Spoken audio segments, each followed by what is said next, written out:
नमस्कार। पिछले वीडियो में हम जैन और बौद्ध धर्म के उदय के लिए उत्तरदायी प्रमुख कारणों के ऊपर चर्चा कर रहे थे, जिसके अंतर्गत हमने जैन और बौद्ध धर्म के उदय के लिए उत्तरदायी प्रमुख कारण जैसे कि ब्राह्मणों के प्रभुत्व, दूसरा प्रवृत्ति मूलक संस्कृति के विरुद्ध निवृत्ति मूलक प्रतिक्रिया, तीसरा बहुदेववादी संस्कृति के विरुद्ध प्रतिक्रिया, चौथा यज्ञ और कर्मकांड आधारित संस्कृति के विरुद्ध प्रतिक्रिया, पांचवा है वो वर्ण संघर्ष, और छठा आर्थिक पृष्ठभूमि के ऊपर है वो विस्तृत चर्चा कर चुके थे। आज के वीडियो में हम जैन और बौद्ध धर्म के उदय के लिए उत्तरदायी कुछ अन्य प्रमुख कारणों के ऊपर है वो चर्चा करेंगे, जिसमें पहला कारण है वैचारिक पृष्ठभूमि। देखिए, जैन और बौद्ध धर्म के उदय के पीछे केवल ब्राह्मणों के विरुद्ध प्रतिक्रिया या जटिल और खर्चीले कर्मकांडों के विरुद्ध प्रतिक्रिया या प्रवृत्ति मूलक संस्कृति के विरुद्ध प्रतिक्रिया या बहुदेववादी संस्कृति के विरुद्ध प्रतिक्रिया या आर्थिक पृष्ठभूमि ही उत्तरदायी नहीं थी। इन सब के पीछे एक वैचारिक पृष्ठभूमि भी कार्य कर रही थी। छठी शताब्दी ईसा पूर्व में जैन और बौद्ध धर्म का जो उदय हुआ वो किसी वैचारिक क्रांति का आकस्मिक उल्कापात नहीं था। यानी यह वैचारिक जो क्रांति थी धर्म के क्षेत्र में, ये आकस्मिक रूप से प्रस्फुटित नहीं हुई, बल्कि ऐसे जो वैचारिक तार्किक जो विचार थे वो वैदिक संस्कृति में पूर्व में ही विद्यमान थे, और वैदिक संस्कृति में भी उपनिषदों में इस प्रकार के तार्किक और बौद्धिक विचारों का सर्वप्रथम उल्लेख मिलता है।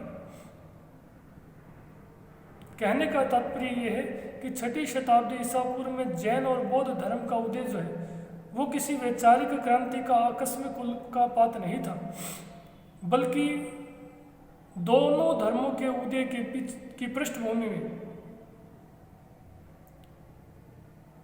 ऐसे अनेक विचारक हुए जिन्होंने तात्कालिक जो धार्मिक जीवन था उसकी जटिलताओं और आडंबरों की न केवल आलोचना की, बल्कि बुद्धि और तर्क पर आधारित नए धार्मिक विचारों को भी प्रस्तुत किया। और बुद्धि और तर्क पर आधारित ये जो नवीन धार्मिक विचार थे ये पूर्ववर्ती वैदिक संस्कृति में उपनिषदों में हो पहले से ही विद्यमान थे। उपनिषदों में हो वैदिक धर्म में व्याप्त बुराइयों की ओर है वो ध्यान पूर्व में ही आकृष्ट किया जा चुका था, तथा इन कर्मकांडों की आलोचना के साथ साथ यानी छठी शताब्दी ईसा पूर्व तक वैदिक संस्कृति में जो कर्मकांड और आडंबर व्याप्त हो चुके थे उनकी आलोचना करने के साथ साथ यज्ञ करने और कराने वालों को है वो इन उपनिषदों में है वो बुद्धिहीन कहा गया था, और उपनिषदों में है वो ज्ञान को मोक्ष प्राप्ति का है वो मुख्य साधन बताया गया है। साथ ही अहिंसा और आचरण की पवित्रता पर भी सर्वप्रथम इन्हीं उपनिषदों में है वो बल दिया गया। और जैन और बौद्ध धर्म की जो शिक्षाएं हैं वो भी इन्हीं औपनिषदिक यानी उपनिषदों में जो वैचारिक सिद्धांत थे उन्हीं पर आधारित थे। या ऐसे कह सकते हैं कि जैन और बौद्ध धर्म की जो शिक्षाएं हैं वो इन उपनिषदों के विचारों का ही सरल और व्यवहारिक रूपांतरण अधिक प्रतीत होती है। इससे स्पष्ट होता है कि धर्म सुधार जो आंदोलन था छठी शताब्दी ईसा पूर्व में, या जो धार्मिक और जो वैचारिक क्रांति थी उस वैचारिक और धार्मिक क्रांति को इस औपनिषदिक विचारधारा से महत्वपूर्ण प्रेरणा मिल रही थी। इस प्रकार उपनिषद काल में प्रारंभ इस प्रकार के तार्किक और बौद्धिक विचारों ने ही एक प्रकार से जैन और बौद्ध धर्म के उदय की जो पृष्ठभूमि थी उसको तैयार करने में वो महत्वपूर्ण भूमिका है वो निर्वाह की थी।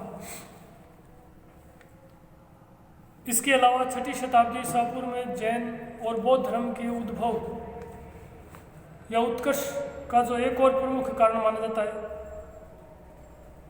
वो है महावीर स्वामी और महात्मा बुद्ध का असाधारण व्यक्तित्व। देखिए 6ठी शताब्दी ईसा पूर्व में जो जैन और बौद्ध धर्म का जो उत्कर्ष और उद्भव हुआ उसके पीछे महात्मा बुद्ध और महावीर स्वामी का जो असाधारण व्यक्तित्व था वो भी एक प्रमुख कारक माना जाता है। महावीर स्वामी और महात्मा बुद्ध दोनों ही क्षत्रिय कुल में उत्पन्न हुए थे। इसके बावजूद उन्होंने सांसारिक सुखों का उपभोग करने के स्थान पर गृह त्याग कर एक साधारण भिक्षु के रूप में अनेक वर्षों तक वो शारीरिक कष्ट सहकर अविचलित रहते हुए कठोर तपस्या की और अपनी सांसारिक इंद्रियों पर विजय प्राप्त कर अनंत ज्ञान मोक्ष की प्राप्ति की। और उनके व्यक्तित्व के इस स्वरूप ने न केवल वैदिक संस्कृति बल्कि अन्य लोगों को है वो बहुत ही गहरे तक प्रभावित किया।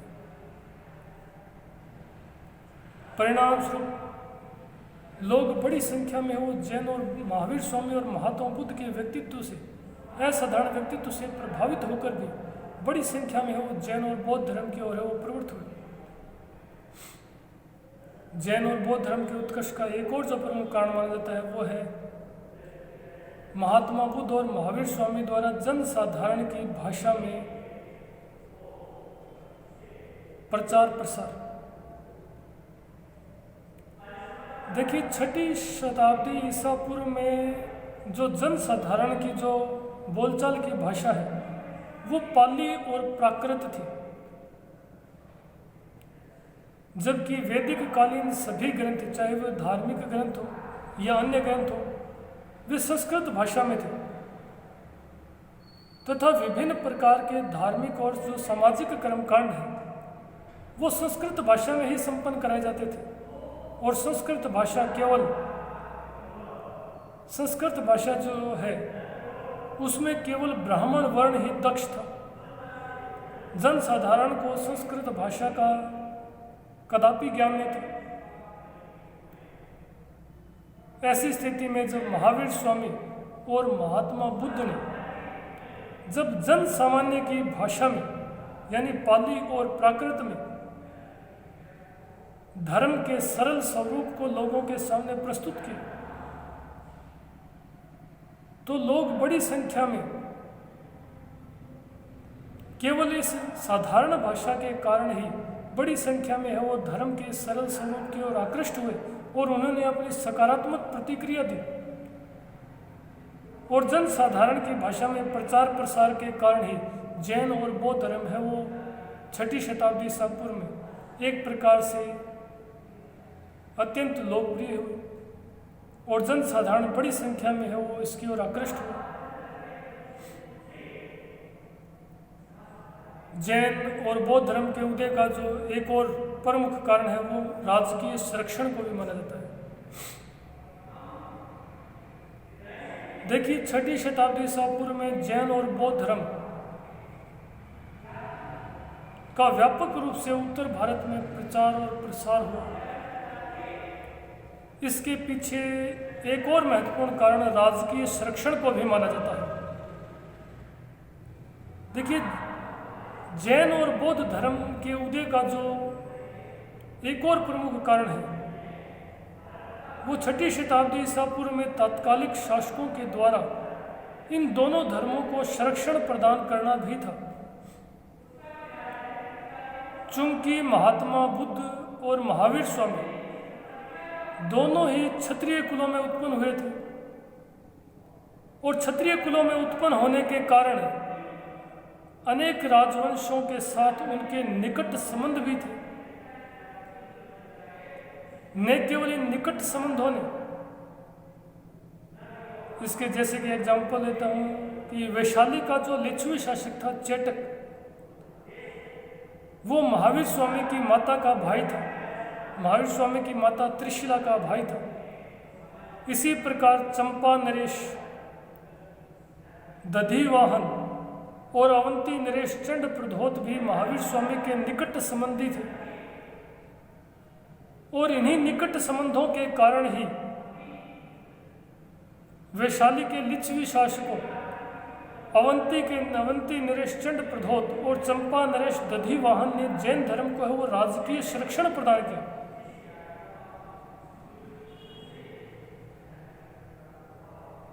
इसी प्रकार मगध के शक्तिशाली सम्राट बिंबिसार और उसके पुत्र अजातशत्रु ने लिच्छवियों से अपनी परंपरागत शत्रुता के कारण महात्मा बुद्ध और बौद्ध धर्म को है वो राजकीय संरक्षण प्रदान किया। इस प्रकार जैन और बौद्ध धर्म के उत्कर्ष के पीछे और 6वीं शताब्दी ईसा पूर्व में व्यापक प्रचार प्रसार के पीछे राजकीय संरक्षण को भी एक महत्वपूर्ण कारण माना जाता है। धन्यवाद। अगले वीडियो में हम जैन धर्म के प्रमुख शिक्षाओं और सिद्धांतों के ऊपर वो चर्चा करेंगे। धन्यवाद।